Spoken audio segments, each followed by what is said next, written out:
ہمیں ہونا چاہیے۔ اب اس فائدے کے نہ ہونے کا ذمہ دار کون؟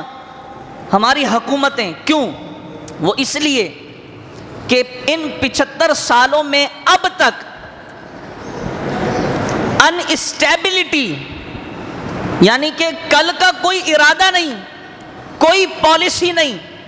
جب پالیسی نہیں ہوتی تو آج جو ملک کی خراب صورتحال ہے وہ یہ کہ کوئی بھی سرمایہ کار اپنے ملک پاکستان میں سرمایہ لگانے سے ڈرتا ہے کہ یار ان کا تو پتہ نہیں کہ کل کس جگہ جا کر کتنا قرضہ لے لیں گے، کل کا کوئی ارادہ نہیں کہ یہ کل کہاں جا کے کیا کریں گے۔ تو لہذا پاکستان میں سرمایہ لگانا فائدہ مند ثابت نہیں ہوگا۔ اب حضرات گرامی قدر، کوئی سرمایہ دار ہمارے ملک میں سرمایہ نہ لگائے تو اب اس سے کیا ہوگا؟ اس سے ملک غریب ہوگا۔ اب جب غریب ہوگا، یہ سارا سلسلہ ایک قربانی آپ کے ملک کو کتنے بحرانوں سے نکال سکتی ہیں۔ اس قربانی کی وجہ سے جو چمڑے کی صنعت ہے، انڈسٹریز چمڑے کی، آپ کی آدھی دنیا سرد ممالک پر مشتمل ہے، تو آپ آدھی دنیا کو اپنی پروڈکشن بیچ سکتے ہیں۔ یعنی کہ آپ جو خام مال دے رہے ہیں نا، رو میٹیریل، آپ اس کو پروڈکشن میں تبدیل کر کے، مثال ہے ایک چیز آپ 5 روپے کی دے رہے ہیں اور اس کو آپ پروڈکشن میں تبدیل کر کے اس چیز کو آپ 50 روپے کی دے سکتے ہیں، تو منافع کتنا ہوا؟ اب یہ منافع ہوگا کس کا؟ یہ ہمارا اور آپ کا۔ یہ خرچ کس پر ہوگا؟ ہم پر اور آپ پر۔ تو اس سے بہتری کس پر آئے گی؟ ہمارے ملک پر۔ لیکن افسوس یہ کہ جو انڈسٹری ہے ہماری صنعت کی، وہ ختم ہوتی جا رہی ہے۔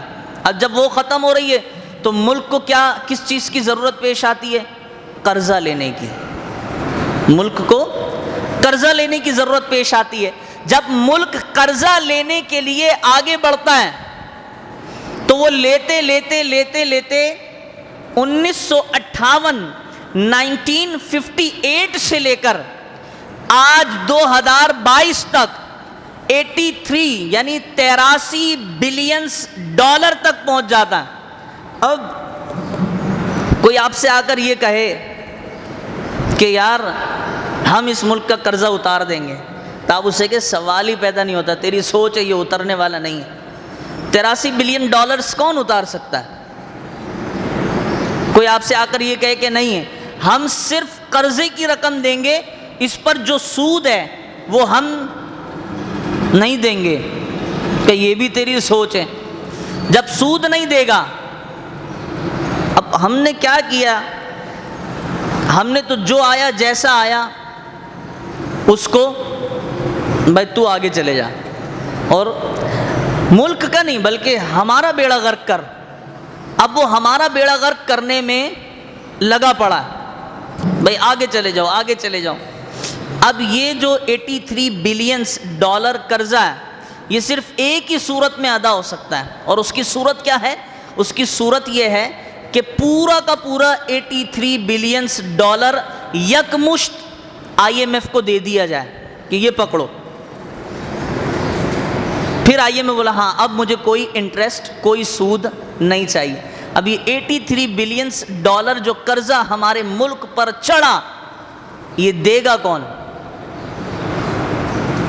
نہ ہمارے ملک میں صنعت یعنی انڈسٹریز، غیر ملکی سرمایہ دار ہمارے ملک میں پیسہ لگانے کو تیار نہیں کہ بھائی یہ پاکستان انسٹیبلٹی کا شکار ہے، پاکستان نے کل کی کوئی پالیسی تیار نہیں کی، تو ہم اگر پیسہ لگاتے ہیں تو یہ پیسہ تو ہمارا ڈوب جائے گا، 90% چانس یہ ہے کہ ہمارا پیسہ ڈوب جائے گا، تو ہم پاکستان میں پیسہ کیوں لگائیں؟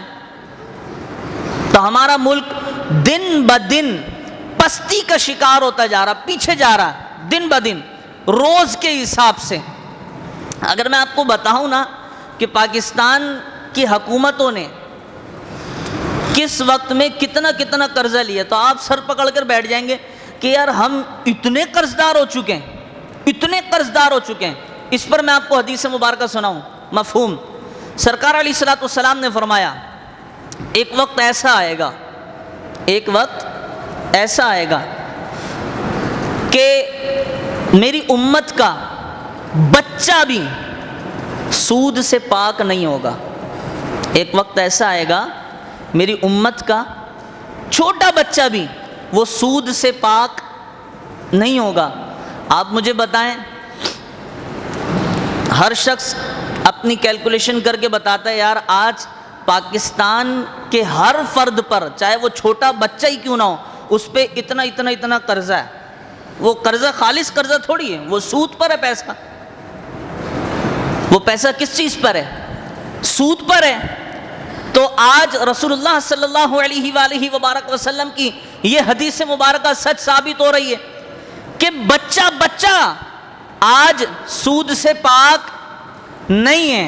اب آپ کہیں گے یہ امام صاحب آج تقریر جو ہے نا وہ بالکل انسٹیبلٹی ہو گئی.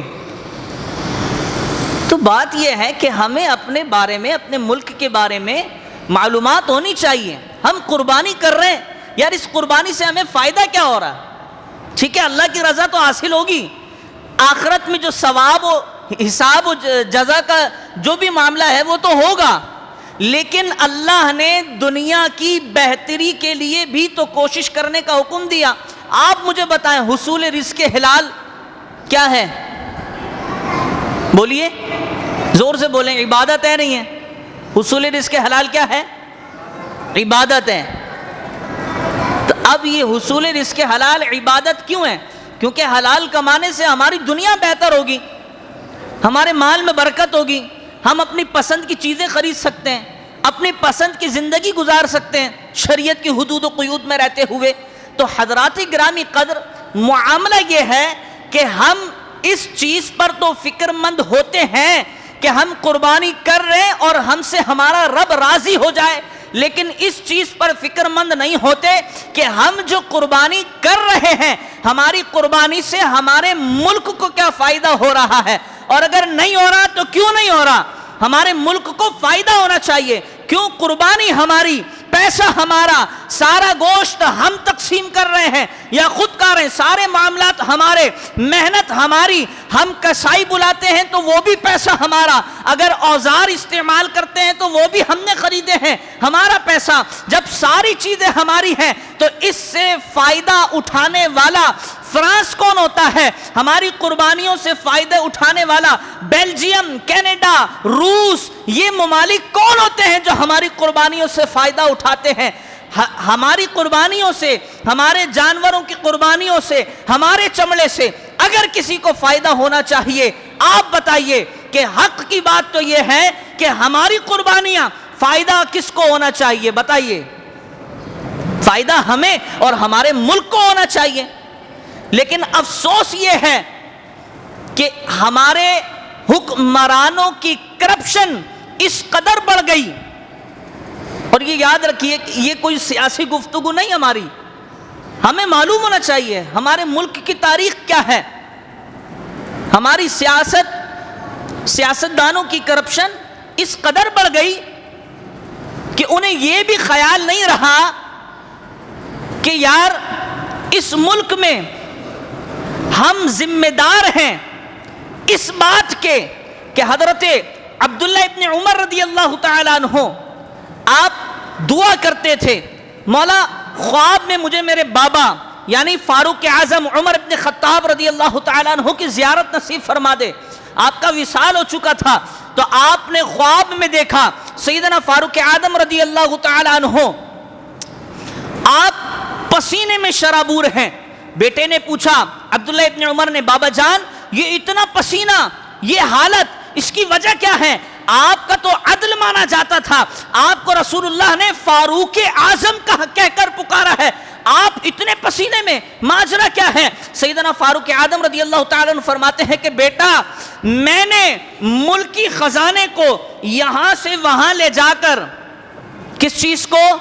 ملکی خزانے کو ایک جگہ سے دوسری جگہ منتقل کیا، اور اس منتقل کرنے میں ایک رسی گر گئی، ایک رسی وہ گر گئی. تو مجھ سے میرے رب نے سوال کر لیا، عمر یہ ساری باتیں ایک طرف ہیں، اس رسی کا حساب تو دو۔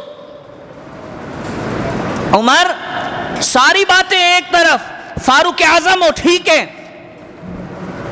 تمہاری عدالت مشہور ہے ٹھیک ہے، لیکن یہ جو رسی گم ہو گئی اس رسی کا حساب تو دو۔ اب حضرات گرامی قدر، ہم نے کن لوگوں کو آگے بڑھایا؟ ہم نے ان لوگوں کو آگے بڑھایا کہ جنہوں نے پاکستان کا نہ صرف بیڑا غرق کیا بلکہ پاکستان کی کشتی کا جو لنگر ہے اس کو اتنی جڑ سے کاٹا ہے کہ اب اس کو جوڑنا مشکل ہے۔ میں آپ کو بتاؤں، پاکستان 1958 میں یہ آئی ایم ایف کے پاس پہنچ گیا، آئی ایم ایف کے پاس پہنچ گیا۔ پہلا قرضہ 1958 میں پاکستان نے لیا، اور لیتے لیتے لیتے لیتے لیتے یہ قرضہ یہاں تک پہنچا 83 بلینز، 83 بلینز، اور ان قریب یہ بلینز کو کراس کر کے ٹریلینز میں پہنچ جائے گا۔ پھر ناممکن سی بات ہے کہ کوئی اس قرضے کو یکمشت ادا کر سکے، اور جو یکمشت ایک ساتھ ادا نہیں کر سکے گا تو پھر آئی ایم ایف کیا مانگتا ہے؟ سود۔ کیا مانگتا ہے؟ سود۔ اور سود ایسی چیز ہے کہ جس کے لیے اللہ تبارک و تعالیٰ نے فرمایا کہ جس نے سود کھایا اس نے میرے خلاف یعنی اللہ کے خلاف اعلان جنگ کیا۔ تو اللہ سے جنگ کر کے کوئی کیسے اپنا ملک چلا سکتا ہے جبکہ وہ یہ کہتا ہو کہ میں مسلمان ہوں، میں اللہ کے نبی پر اپنی جان قربان کرنے والا ہوں اور مجھ سے بڑا رسول اللہ کا شہدائی کوئی نہیں ہے۔ جب ہمارے سیاستدانوں کے نعرے یہ ہوں اور پھر وہ سود کی طرف ہم وقت بڑھتے رہیں کہ ہم نے سود لینا ہے، ہم نے سود لینا ہے، اللہ سے جنگ کرتے رہیں اور پھر کہتے رہیں کہ ہم رسول اللہ کے شہدائی ہیں، ہم عاشق رسول ہیں، ہم سے بڑھ کر عاشق رسول کون ہو سکتا ہے؟ تو آپ کی عدالت میں میں یہ فیصلہ چھوڑتا ہوں کہ جب نعرے یہ ہوں اور کام یہ ہو، یعنی نعرے ہو جنوبی اور کام ہو شمالی، تو یہ کیسے ایک ساتھ ہو سکتے ہیں؟ یہ ہرگز ایک ساتھ نہیں ہو سکتے۔ حضرات گرامی قدر، بات یہ ہے کہ اب اس نہج پر ملک پاکستان